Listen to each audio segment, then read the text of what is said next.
السلام علیکم ګران کتونکو، زه عبدالله شیرین او یو افسوسناک خبر سره شریکو چې د سوات سیاحتي مقام کالام کمې نږدې علاقه چې د پشمال په هغې په مقام باندې د سیاحانو ډک کوسټر د روډ نه ښکته پرېوتی دی او په دغه کې ویلی کېږي چې 3 کسان جان بحق دي او 16 کسان زخمیان دي. په دې حوالې سره موږ رابطه کړې ده د نصرالله کالام سره.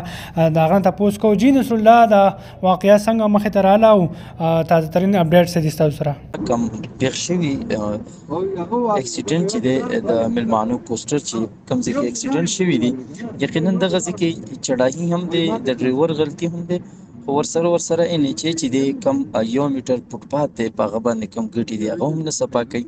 نو یقینا که یو طرف ته موږ وګورو د کوسټر والا غلطي ده، بل طرف ته د ادارې ډېر زیات غلطي ده. ان ایچ ای وروسته یو کال نه دلته ګټې خټې او بهیږي.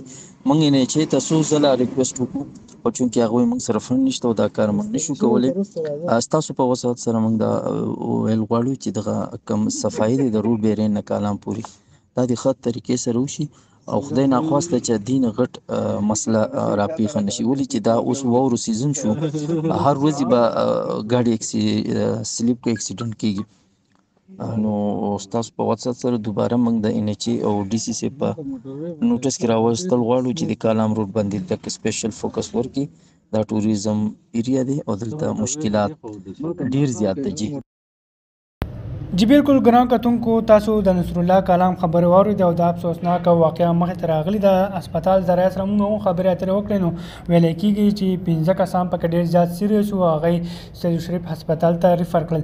خو چونکې کالام روډ خراب هم دی، ځای په ځای دغه مشکلات دي، ستونزې دي. پکار ده چې حکومت ټوس ګامونه پورته کړي او د عوامو چې کوم ستونزې دي د هغې د حل کېدو لپاره ټوس اقدامات اوچت کړي نو بهتره به وي. زه عبدالله شیرین په دې ټایم ستاسو نه اجازت غواړم. د لوی الله په امان.